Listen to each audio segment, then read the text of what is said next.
Hello everyone, welcome to another Singing Chef video. We are going to be making an absolute belter of a dish, chicken Rogan Josh, made to an authentic Indian recipe, just like the restaurants, better than the takeaway. You're going to love it. Let's get on with it. Before we do, make sure you hit the notification bell, hit subscribe so you don't miss any of my videos. Let's cook.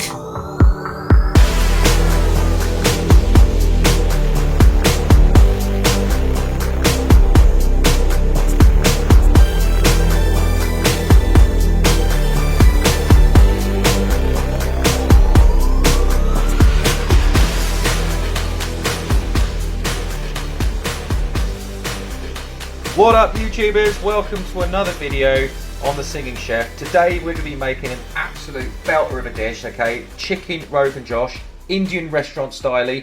Alright, this will taste better than an Indian restaurant, I can promise you that. Okay, it's made to an authentic recipe that I managed to get a hold of many years ago when I was working behind the scenes in some Indian kitchens.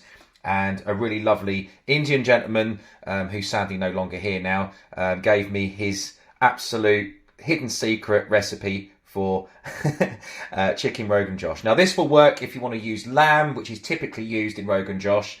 I couldn't get any lamb today for some reason because everywhere was out of it, so we're doing a nice chicken Rogan Josh.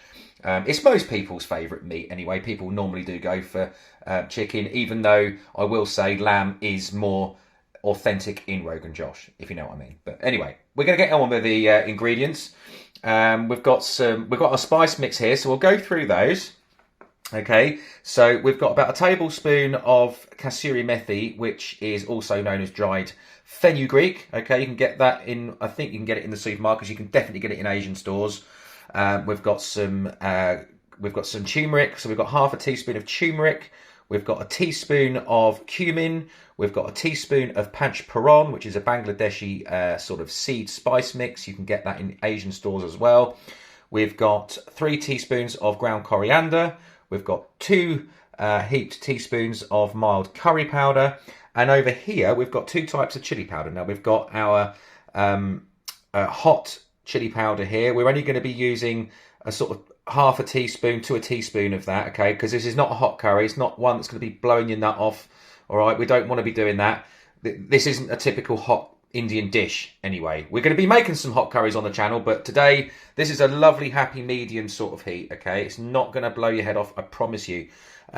This chili powder here is actually called Kashmiri chili powder. Now it's only designed to add colour and a little bit of fragrance to it, but as you can see, it's the most gorgeous sort of red colour, okay? It's going to give you that real sort of vivid red colour to your dish, okay? It's widely used in Indian cuisine. I highly recommend you get some. You can get it in all the Asian stores, okay?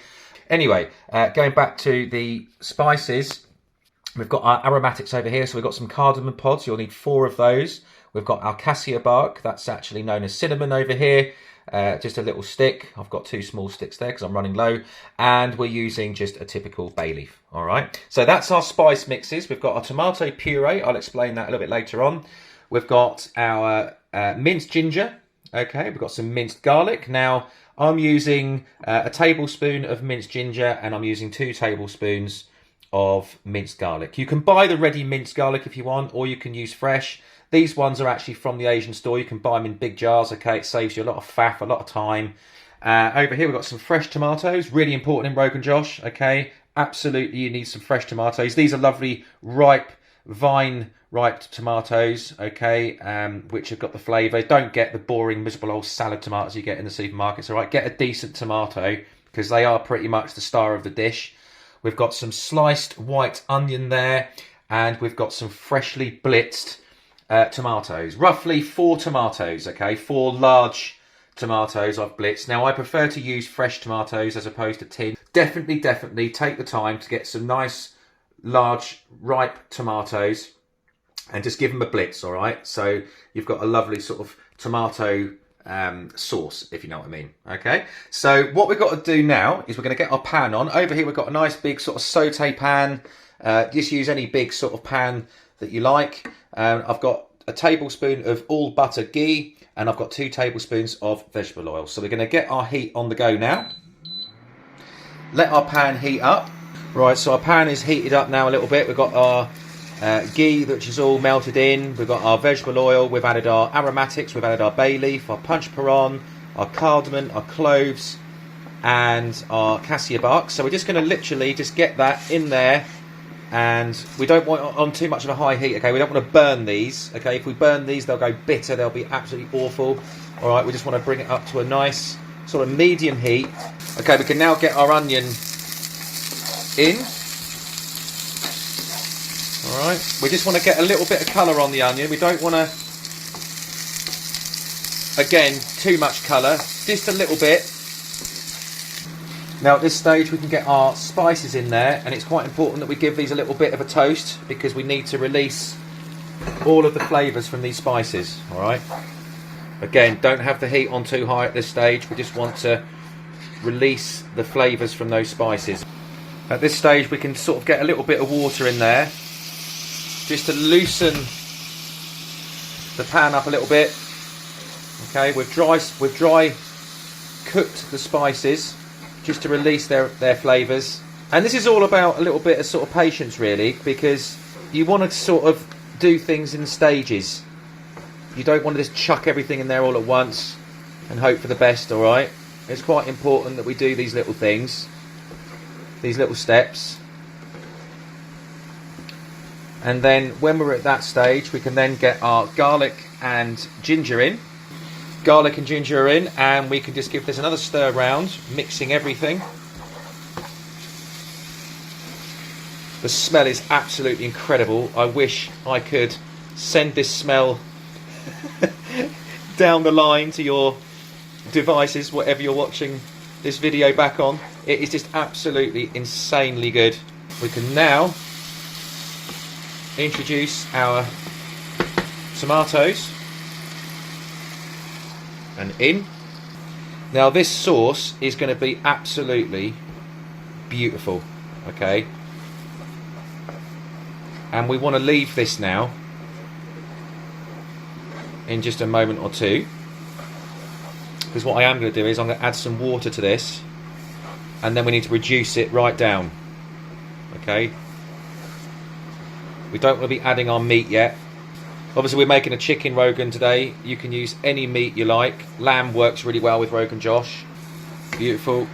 Right, so I'm now going to add some water, about a cup and a half. Right, that's going to reduce right down. Okay, so where it's quite liquidy at the moment, it won't be in about an hour and a half's time when you're eating it. So we're going to leave that now to cook down. We're going to put a lid on our pan, and we're going to cook that down for about 3/4 of an hour. Okay, just let that sauce reduce a little bit, and then we'll see what we look like.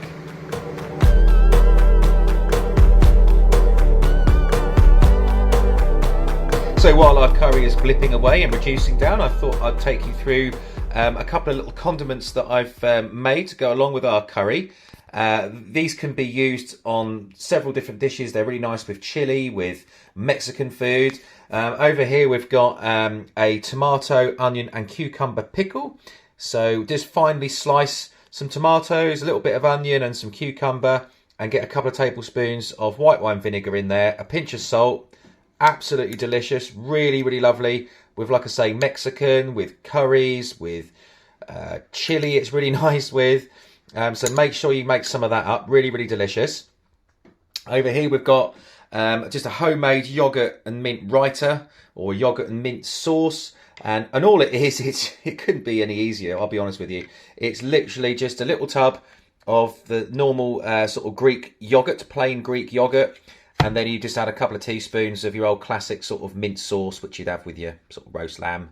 We've all got that in the cupboard. Really, really, really simple stuff. Nothing intricate. And what I do like to do actually with this is just add a little bit of sugar or like a teaspoon of honey just to sweeten it up a little bit. And it's absolutely gorgeous. Really beautiful. If you've got a hot dish, like a hot curry, it just adds a little sort of, you know, sort of cooling aspect to the dish. And it's beautiful. It tastes absolutely sensational with curry. It really does. So we'll get back to our curry dish, and hopefully we'll be in a good place to get our meat added.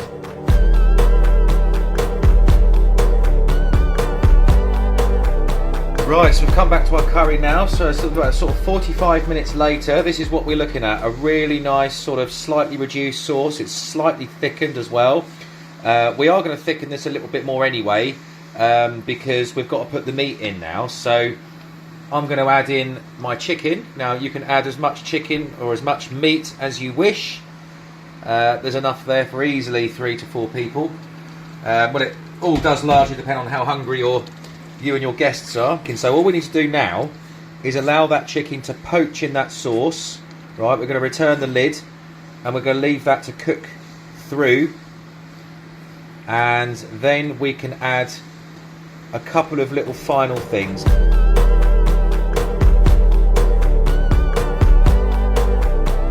Right, so our meat has had about 20 minutes in here now, and as predicted we have gained a little bit more liquid in our pan. That's literally just because of the chicken, but we're going to thicken that up a little bit now just by adding a little bit of tomato puree. I added a little bit in here just before I put the chicken in off camera. I don't know why, but we sometimes forget things on the Singing Chef show. So we just stir that in, and that will help to reduce and thicken that sauce. Although I quite like my sauce quite saucy, alright? We want a spoonful of curry, not a slice of curry, so we don't want it too thick. And then the final little bit that I like to do is just add some lovely freshly chopped tomatoes. We're just going to give that another sort of 7 minutes, and then we're ready to serve.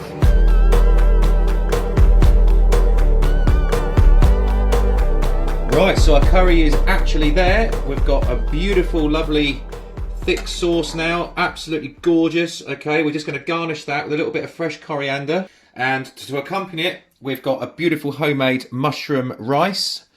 Separate recipe for this. Links will be in the description box below this video. So make sure you know how to make that, because this and that, absolutely incredible. Okay. So we've got a little bit of mushroom rice going in. Like that. We've got our beautiful homemade cheesy garlic naan breads. Okay, a really easy cheat. I've got a separate recipe for these as well. They are in the description box below this video. Don't miss out, they are gorgeous. And we're just now going to serve a little bit of our curry now with our rice. As much or as little as you want. You'll be coming back for seconds, I can promise you this. And just to accompany that, these little condiments that we spoke about earlier, they don't just look pretty, but they add a real lovely little zing and just a lovely little coolant. Not that you'll need it because it's not a hot curry, but it is just absolutely gorgeous. Look at that. You just want to garnish that now with a little bit of fresh coriander. And that, my friends, is a really beautiful, beautiful, stunning chicken Rogan Josh. That is how you get it in a restaurant. Try it yourself. Everything you need to know is in the description box below. Follow the steps in this video and you'll have a banging curry.